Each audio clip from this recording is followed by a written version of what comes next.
And these are images that we see of Prime Minister Narendra Modi in the Silk Creek area of Gujarat. The first images that are coming on television in just a moment. Pakistani drug smugglers eye the Silk Creek border at Kachchh is what the government believes. The Prime Minister has reached the Ran of Kachchh, the Silk Creek area, for Diwali celebrations with Jawans of the Border Security Force. The first images, and you will see magnificent images of not just the Silk Creek area, but the Prime Minister on a motor boat in this area. It's a very, very difficult area, very difficult to patrol this area also, where the Prime Minister right now is. This is the first image. The Prime Minister feeding, offering Diwali sweets to BSF Jawans. These Jawans who are deployed in the Silk Creek area. The Prime Minister is on a motorboat. The BSF patrols this area very extensively. It's a very difficult area to patrol also because Pakistan uses this, tries to use this area to send in 1. Infiltrators, 2. Drug smugglers, and 3. Weapon smugglers through this area. So this is the Lucky Nala area of the Silk Creek region. The Silk Creek border, incidentally, if you recall, is the beginning of the land border. So this is the area where the sea border meets the marshy land, and then the land border between India and Pakistan starts here in Gujarat. The BSF patrols this area, and Pakistan tries to use this area very extensively for taskari, as BSF puts it, or smuggling of weapons and drugs. This is an area where the crocodile commandos of the Border Security Force, and they're called crocodile commandos for the reason that, they have to be in the Silk Creek area, in this marshy land, to be constantly on a vigil in this area. This is about 96 kilometers long, the Silk Creek border, where the Prime Minister right now is. And incidentally, while as Prime Minister, this is the first time he's been here. As Chief Minister of Gujarat, he'd come to this area extensively, interacted with BSF Jawans on festivals even that time. There are other pictures also that we will put out very quickly on India Today of the Prime Minister on a motorboat patrolling this area. The first images of Prime Minister Narendra Modi at the Silk Creek border. If you look at the Prime Minister's track record from the year 2014 through 2024, in the past 11 years, every Diwali has been with soldiers. This is another image of the Prime Minister on a fast patrolling craft in this region. And from these pictures, you can make out what kind of terrain this is. Water, marshy land, and land. It may look at times picturesque, but this is a very, very difficult area to patrol. You have the Border Security Force that's deployed here. Not far from them, there is a military post. There is also the Coast Guard and the Indian Navy, who after 26/11 especially have intensified their patrolling in this area.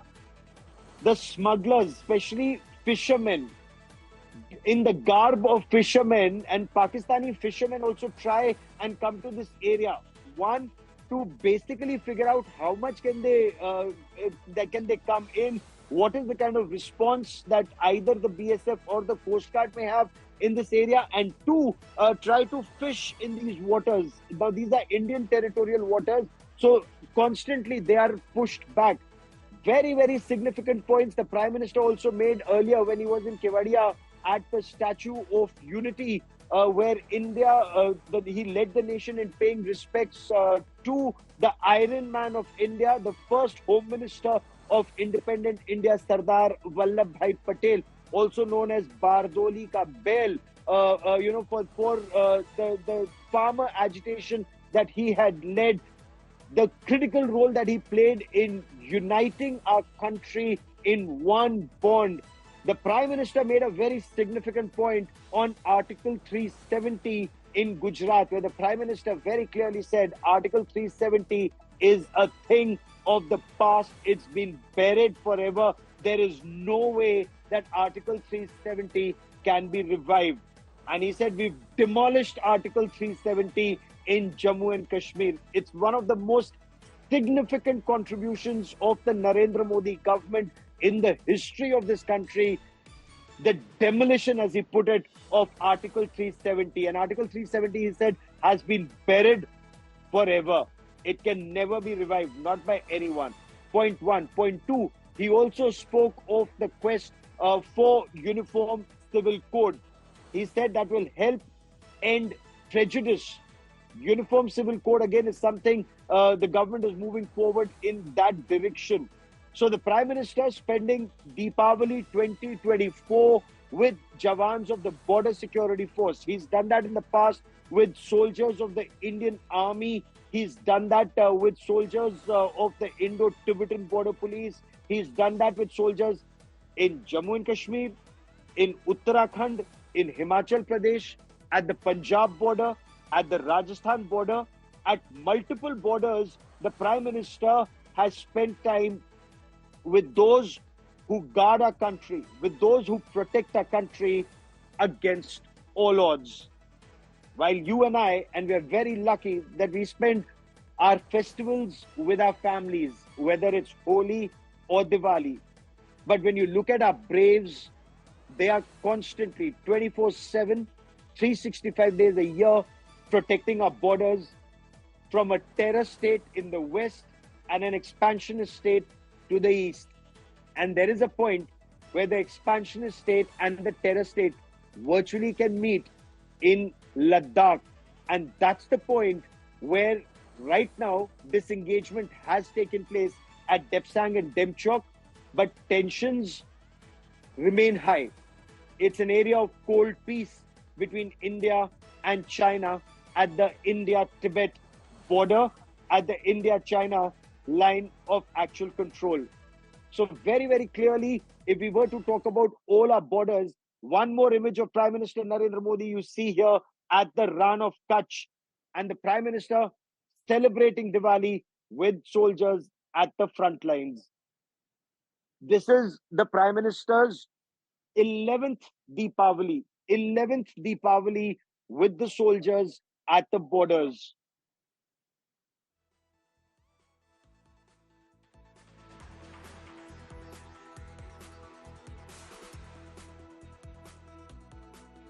Right, Gaurav, this is a tradition that we see Prime Minister Modi following year after year, a sort of messaging that he stands with the soldiers at a time when the entire country is celebrating. This is an extension of not just, his support, but his wishes as well. It indeed is, Chetna. Prime Minister Narendra Modi, if you were to look at the beginning, 2014, his first year as Prime Minister of India, he was at the Siachen Glacier with our soldiers. And then every year after that, whether it's the Punjab border, Punjab border with Pakistan, he spent Diwali with our soldiers there. In Harsil, very critical, it's in Uttarakhand where you're overlooking the middle sector. He spent time with troops there. He spent time with troops in Uttarakhand, in Himachal Pradesh, in Punjab, in Rajasthan, now in Gujarat. So there is a very clear signal that the Prime Minister is sending out. Each Diwali, he ensures he's with those braves who are protecting our borders 24/7, 365 days a year, away from their families. And it's not just a symbolic gesture. It's been followed up to a very large extent with modernization of our armed forces, extremely essential, whether it's ensuring that they have the latest, in the case of Jawans here, their fast patrolling crafts, whether they have their hovercrafts, whether they have night vision devices, their bulletproof jackets, whether it's the BSF or the army. In the case of the army, a promise that he made in 2013 about one rank, one pension. He gave them enhanced pension, and each time, the effort is to ensure niggles that may remain. Overall, the armed forces, they must be looked after. Big focus on Atmanirbhar Bharat in defense, and that's very critical to India's security. When you look at long drawn wars like between Russia and Ukraine, or tension between China and India, effort is to bring down the tension. At the same time, the effort is also to ensure that you're able to stand up on your own feet and be able to defend your country. Point one. Point two, India has become an exporter of military hardware, of weapons. we are the land of Mahatma Gandhi and Mahatma Buddha and Bhagwan Buddha, but at the same time, we are also a country that defends our borders from a position of strength. And now we are becoming an exporter of weapons. That's a very, very critical message that Prime Minister Narendra Modi is sending out. Right. Now, Shiv Arur is also joining us in the newsroom. I'm going to go over to you guys. Please take over.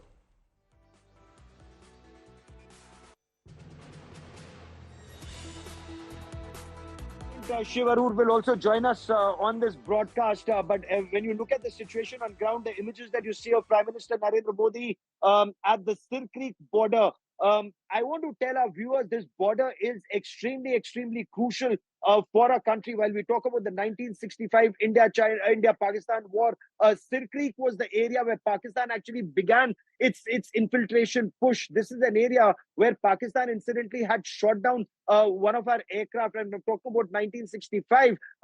If you were to talk about what happened in 1999, this was an area where once again Pakistan was trying to infiltrate through the air, where one of the Pakistani aircraft, PNS Atlantic, it was a long-range maritime reconnaissance aircraft that infiltrated into the area, of course, closer to Nalia Air Base that time, when Indian Air Force launched a MiG-21 fighter jet that shot down a Pakistani aircraft, that Pakistani Atlantic. And in a way, that was India's response to Pakistan for its actions, for its evil actions in the Kargil war, shooting down of one group captain, later group captain Nachiketa, and squad leader Ajay Ahuja's aircraft. So India paid Pakistan back in the same coin. And Prime Minister Narendra Modi, ever since he became Prime Minister in 2014, while he tried to improve relationship with Pakistan, inviting Nawaz Sharif to India, going unannounced to Pakistan to improve ties with Pakistan,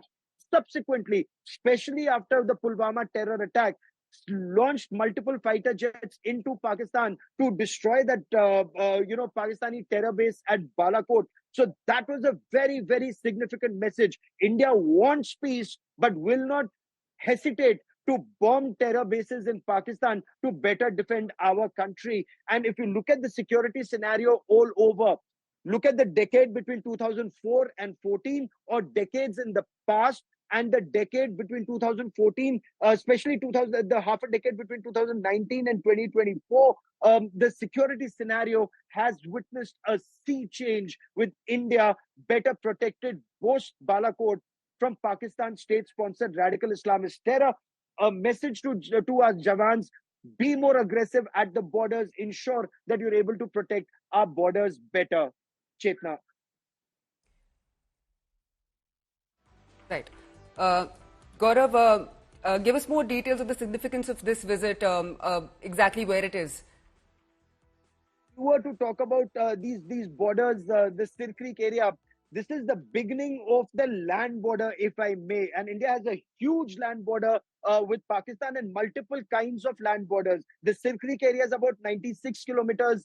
Then you have the land border that goes through Gujarat, Rajasthan, Punjab, and about 200 kilometers in Jammu and Kashmir, from Jammu to Akhnur. Then there is a 770-kilometer long line of control. Then a 110-kilometer long Siachen Glacier, which is called the actual ground position line. So India has a long border with Pakistan on land, and Sir Creek area is just the beginning. This is a marshy area by and large. So there is sea water, there is marshy land, and then the land border.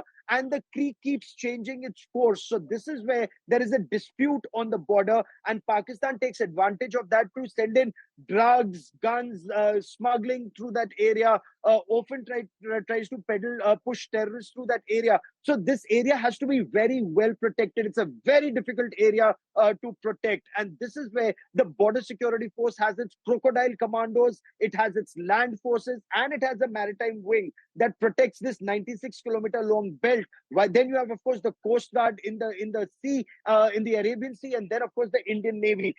So you have a multi-tiered security all along this area in Sir Creek. Both Shiv and I have reported very extensively from this border also. Very, very difficult border to protect. And our braves from the Border Security Force are doing a tremendous job in these areas against all odds. Remember, they didn't even have access to a water pipeline, which the Prime Minister, as Chief Minister, was able to ensure that their border positions were given water at least. I mean, those were steps, basic human needs that our Jawans may have. Those were looked after in his avatar as Chief Minister, and now, of course, as Prime Minister, he's able to do more in terms of getting them the latest weapons systems, boats, hovercrafts, fast patrolling crafts, all of that are required here. Right, thanks, Gaurav. Shiv Arur is also joining us on the broadcast from the newsroom. Shiv, this is also the first time that Prime Minister Modi is celebrating Diwali with the Jawans in this region after assuming office as Prime Minister in 2014. So this is a significant moment. Very, very significant, Chetna. And also remember that just a few days ago, just to connect two separate things that have happened in Gujarat just this month. A few days ago, this week itself, you remember that the Prime Minister was in Vadodara, also in Gujarat, inaugurating an aircraft facility of Tata and Airbus. One of the things that was missed during that ceremony is that the Indian Coast Guard will be buying at least 6 of those aircraft. That are going to be produced in that facility there in Vadodara to conduct the kind of surveillance that we will see over the Sir Creek and these border areas between India and Pakistan. These are some of the areas that require almost constant surveillance because there is a lack of a clear delineation. As Gaurav said, this is a marshy area. This is a waterine area where you've got the crocodile forces of the Border Security Force, the Indian Coast Guard, the Marine Police, and myriad other agencies that actually come into play to conduct security operations in that area. But the fact that there is no proper boundary apart from a pretty vague water boundary means that this is one of the most difficult areas to survey, leaving room open for all kinds of problems. And even though Sir Creek has been diffused quite a bit between both sides, between India and Pakistan, the really hot frontier is the line of control, not Sir Creek and not Siachen. But the fact that this continues to be a festering issue that has not been resolved is a point of concern. And I think it's hugely symbolic that the Prime Minister has chosen to, open his account, as it were. And you're absolutely right. It's the first Diwali that the Prime Minister has chosen to spend in this border area between India and Pakistan in the Kachchh region of Gujarat. And there are many other issues, between the Gujarat frontier and Pakistan, including fishermen, including airspace violations, including fishing in Indian waters. Lots of allegations fly to and fro in this area. And I think the message that the Prime Minister appears to be sending out is that the government is fully committed to resolving this issue, arming the forces there to the hilt in order to be able to execute all of the missions that they are required to do. Gaurav has reported from that famous Atlantic incident that he was just telling you about, which was one of the, it was a hotly contested issue where India shot down a maritime surveillance aircraft over the Rann of Kachchh at that time, in the Arabian Sea. And therefore, the memories of this area, even though no war has been fought in this particular sector, Chetna, blood has been spilled, lives have been lost. It continues to be a tense area for, security forces as well as, fisher folk from both sides in this area. And therefore, I think the Prime Minister going to Sir Creek on Diwali, lending a shoulder, promising the Jawans there that the government is fully behind them is a hugely important message. It may be also a hint or an indicator of where the government plans to put, some of its energy next. Shiv, a very, very interesting point. And Chetna, I want to bring you into this conversation too. Shiv, if we were to look at Prime Minister Narendra Modi spending his 11th year as Prime Minister with Jawans at Sir Creek, look at the overall picture. First year in Siachen, then Punjab border, Himachal border, Uttarakhand border. Every year Diwali has been with the soldiers. While that is symbolic, take us through the substantive points in terms of how has India's outlook towards defense, national security, defense hardware manufacture and export, how has that changed in the past 11 years? Gaurav, when I had a brief meeting with Prime Minister Modi in 2019, he had, something he said has always stayed with me. He said he feels a great deal of warmth and comfort and joy when he spends time with soldiers. He said he wishes that he could spend time with soldiers beyond just on Republic Day or on August 15th or, during Diwali celebrations at the border. He's always said that he would love to visit all of the forward areas and, spend time with all our soldiers and security forces. But the very fact that this appears to be a priority with the Prime Minister, sends out an incredible message, Gaurav. And you and I have seen this. You and I have interacted with these soldiers. And I think for our viewers watching, it's important to highlight that for soldiers, especially on the frontier, to get to host a prime minister, on an occasion like Diwali, is an enormous source of pride. It's an enormous boost to morale. It's a huge message to the families of our security forces, from the government, saying that your men and women are in good hands. The government has their eyes on them and is committed to resolving them. But I think the point you made, Gaurav, about the overall focus and priority on defense and national security, resolving issues. We've just seen the first steps towards a disengagement in the very restive eastern Ladakh area. There's a long way to go there. But I think that the Prime Minister, very cognizant of the festering issues that surround the country, looks to be trying to resolve them one by one. A focus on self-reliance, a focus on made in India, is a long play. It's not about the next election. It's not about the next 10 years. It's about the next 50 years. Even now, as we speak, Gaurav, we've got so many examples. India's Tejas fighters are delayed because American engines and Israeli radars have been delayed. American engines because of supply chain issues, Israeli radars because of the Israel-Palestine Hamas issue. And therefore, I think Modi has in many ways been proven right. The priority and pain taken to invest in self-reliance, make your own weapons, make your own aircraft like the one in Gujarat is really the way to go. And I think that message has filtered down to the security forces. And that's the reason why this defense-centric government ethic is something that radiates out from Delhi to all of these forward areas. And the warmth you see in the interactions between Prime Minister Modi and the soldiers is also very, very apparent, Gaurav. Is there a sea change shift in India's national security strategy? Because look at what's happening in the world.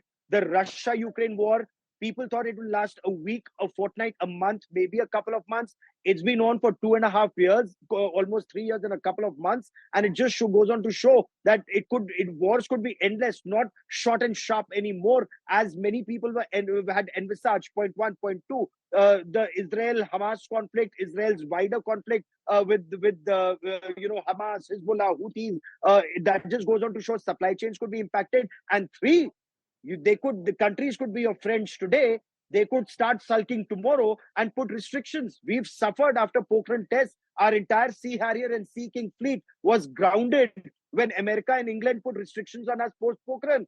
So that is why Atmanirbhar Bharat is very essential. Manufacturing jet engines in India is also very, very crucial in the years ahead, Shiv.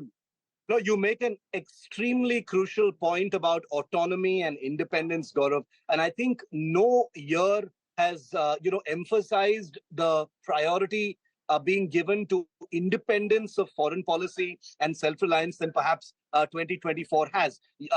Gaurav, you hold the unique distinction of having reported from Ukraine, from Russia, from Israel, from Palestine, all of these places in the span of just this 1 year. So you've got a 360-degree view of how much conflict is actually out there in the world.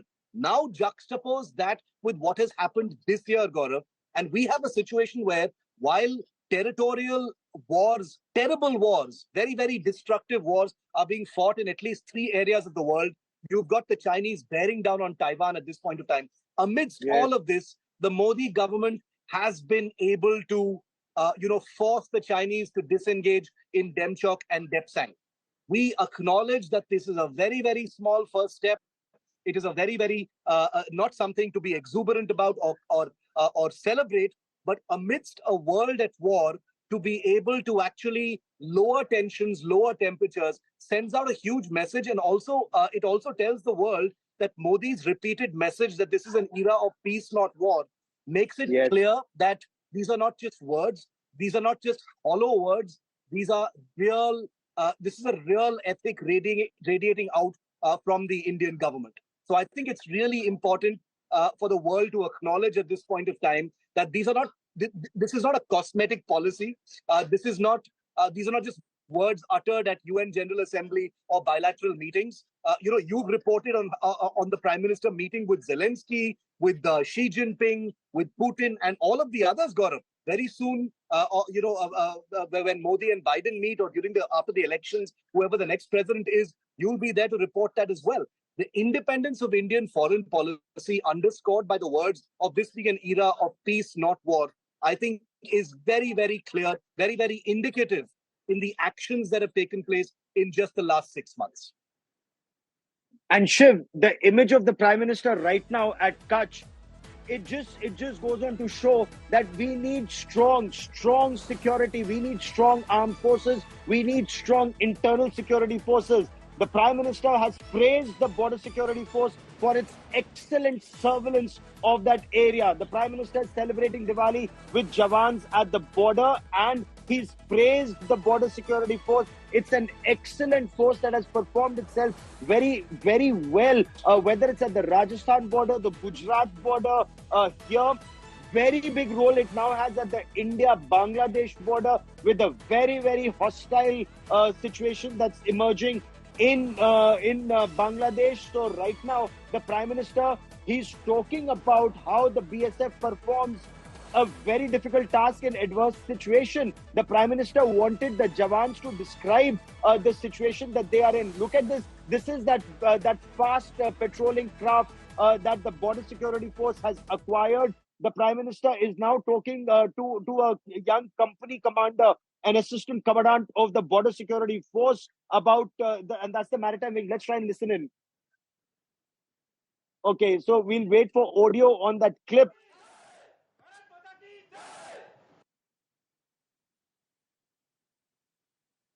So in just a moment, we'll probably even hear Prime Minister Narendra Modi.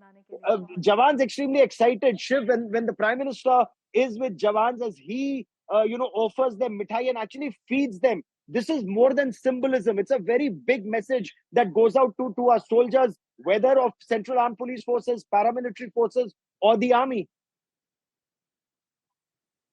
Difficult to convey in reasonable terms how important these images are. Usually when there is a prime ministerial visit to the border or these frontier areas, you see the Prime Minister standing around with the Jawans, addressing them, interacting with them, everyone holding a plate of jalebi, samosa, everyone enjoying a small snack together. On the occasion of Diwali, there will be laddus and prasad as well. This may seem pretty normal and commonplace. After all, in many people's eyes, it would be like, okay, a Neta is visiting the troops. What's the big deal? Just think of it in terms of the soldiers who live there on the frontiers, men and women of the BSF who live there on the frontiers for months and years together, cut off physically. Of course, they have contact with their families, but cut off physically, under relative risk because of how the situation in these border areas. And then think of their families watching. I want all of our viewers, Gaurav, to, for a moment, just think about all the families watching. They will all be watching India Today, watching channels right now, trying to pick out their loved ones, seeing that things are okay, seeing the Prime Minister interact with them. It's a huge message, and it goes beyond just the BSF unit that's stationed in Sir Creek, but to the BSF at large, to the paramilitary forces at large, and to the security forces at large. It sends out a message that, I've got you. That's what the Prime Minister is saying. That's what the government is saying, that you may be out of sight, but you are not out of mind. You are always our priority. We will give you everything that you need to do the difficult job that you do. So let's never, ever, for a moment, underestimate the power of morale boosting, the power of lending a shoulder and messaging to the larger security forces community, including veterans. Remember, there are many, many myriad problems that you and I have reported on over the years pertaining to the interface between security forces and government. There are issues, Gaurav. Even the Border Security Force has many issues. It needs more equipment. It needs large-scale modernization. What the Prime Minister seems to be signaling here is you are not forgotten. We acknowledge the difficult and dangerous job that you do. And I am going to spend my Diwali conveying that to you, conveying that to your families, and conveying that to the country. And each time you hear this Bharat Mata ki Jai, it just fills you with that sense of pride, for your motherland, for your country. And the Prime Minister also talked about it. It's Deepavali today. It's a line that comes from Maryada Purushottam Shri Ram, where it said Goswami Tulsidas in Ramcharitmanas has quoted Maryada Purushottam Shri Ram saying, Janani Janmabhumischa Swargadapi Gariyasi. Janani is mother. Janmabhumi is your motherland. Swargadapi Gariyasi are greater than even heaven. So that's the effort. That's the spirit that our armed forces move forward with. That your mother and your motherland are greater than heaven. And that's the endeavor, Shiv, of every Indian to make our motherland greater than heaven in every aspect, whether you wear uniform or don't. If you wear the uniform, you protect your motherland. When you don't, you have to move forward to make your country perhaps one of the best in the world, Shiv. Jay, it is not just a slogan, and even to say that it is not just a slogan on the frontier, Gaurav, seems so incredibly inadequate and diminishing. Because when you hear our forces shout Bharat Mata ki Jai as part of their exercises, as part of their patrols, as part of their muscle flex on the border, calling it a goosebumps inducing moment also is a hugely small thing to say, because for them this is really what fuels them. This is what energizes them. There will be cynics who say, after all, being in the BSF or being in the army is also just another job. Certainly it is. Most certainly it definitely is another profession. But there is this added extra of people putting themselves in the line of duty, putting themselves in the line of dangers which are incomparable no matter what you say with other professions, and that must be acknowledged. And I think that's what the Prime Minister is doing. When love for the motherland, being able to defend the territorial integrity and sovereignty of India with your own body, literally with your own body. Let's never forget to acknowledge how many BSF Jawans, both men and women, have been killed in action, in exchanges of fire, in conflict situations, in all manner of situations on the border, not just in Sir Creek, but in other areas as well. And one knows that this isn't, just some kind of a peace posting at all. These are important and difficult areas where the literal presence of BSF Jawans and officers means the difference between sovereignty being harmed and sovereignty being preserved. And I think that's the reason why the Prime Minister, being there with the Jawans, sends out that message. Sovereignty means everything. The fact that all of these soldiers are fueled by a love for their country, a love for their motherland, and for Bharat Mata ki Jai, that's what this means. And that is why investing in our armed forces and security forces, it's not a luxury, it's a necessity. That a country like India, we are a very fast growing economy, we are a fast developing nation. At the same time, we are surrounded by very hostile elements. A terror state, Pakistan, to our west, an expansionist China to our east, trouble brewing in a state like Bangladesh, very friendly once upon a time. Unfortunately, radical Islamist elements are gaining ground in that territory, and it would be foolhardy to deny that. Other forces trying to get active in Myanmar. Shiv, investment in our armed forces and security forces is a necessity, not a luxury. Not. You're absolutely right, Gaurav. The fact that India's security budget, has crawled up. It requires to be much more, continues to be a concern. But the fact that things have dramatically changed in India's security perspective and scenario in the last 5 to 6 years is plain to see.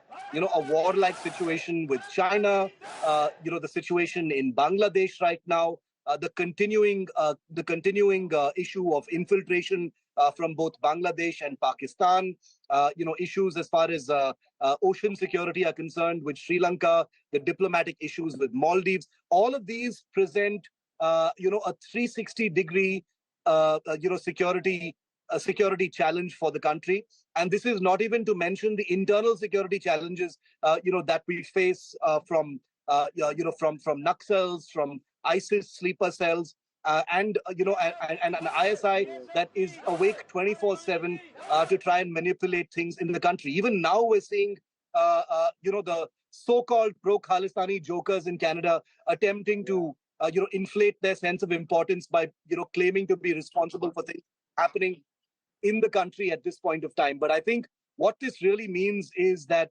uh, the priority and focus on defense, like you rightly pointed out, Gaurav, is going to have to be exponentially more. The disengagement with China is a hugely welcome step. But as you and I both know, the reality is that India's guard cannot ever be down again. It's not going to be possible to dial things down anytime in the near future. You had Dr. S. Jaishankar, the External Affairs Minister, visit Islamabad a couple of weeks ago for the SEO summit in Pakistan after many, many years for an EAM to actually go to Pakistan. So there is an effort on all fronts to try and resolve situations. And this also underscores India as a country of peace, not a country of war. But as we've seen in all these operations in all of these areas, India may be a country of peace, not at war, but if the country needs to go to war, it will do so.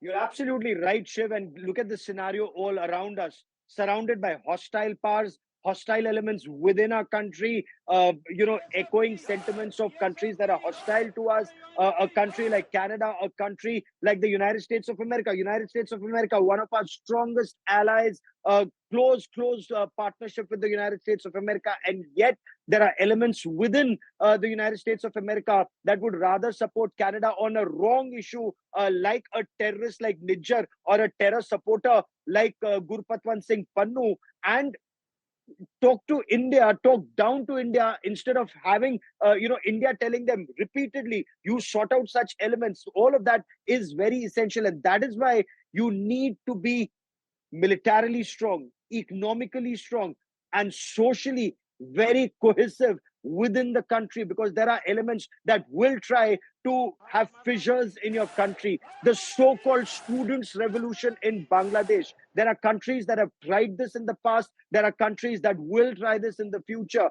This so-called students' revolution in Bangladesh, where radical Islamists are now running that country, where Hindus are being targeted in Bangladesh. There are those who are deniers of all of that happening even within our country. And that's another massive challenge, Shiv, that we face here. And Shiv and Chetna, I want to draw you both into this conversation. Shiv, these elements, the enemy within, extremely, extremely dangerous. Some shameless voices, Gaurav, just a couple of days ago, practically celebrate the fact that the Canadian government named a senior Indian minister as being responsible for foreign interference in Canada. We saw some opposition leaders, let their slip show, to use a proverb, and betray their sense of glee that the Canadian government, which has completely destroyed its own credibility, is now trying to divert attention away from Chinese interference by naming a top Indian minister in their so-called campaign to prove that India is responsible for foreign interference. So I couldn't agree with you more, Gaurav. Those within, and I'm not talking about the politicians. The politicians, they've got their job. They need to run, their own little party agendas. That is understandable.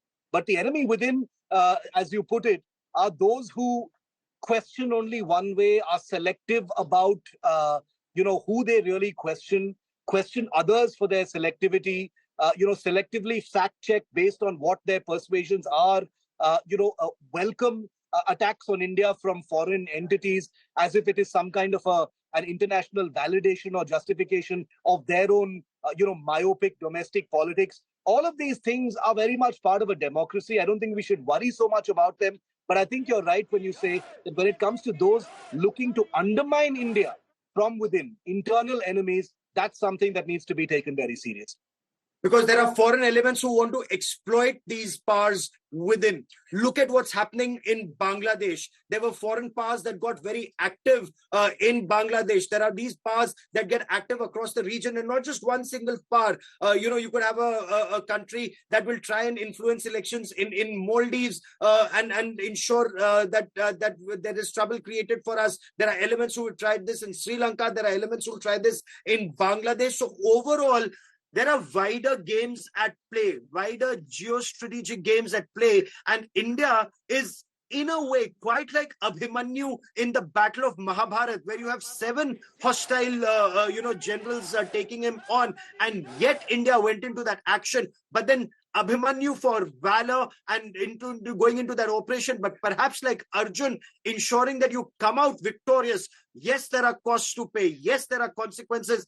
And that is why, if we are to, for the moment, talk about Deepavali, and if we were to talk about what Rashtrakavi Ramdhari Singh Dinkar said, very clearly the message is, सच पूछो तो sir में ही बसती है दीप्ति विनय की, संधि वचन संपूज्य उसी का जिसमें शक्ति विजय की. People will listen to you only when you are strong, and that is why you must have a strong army, a strong economy, and a very strong social cohesiveness within the country. Chetna.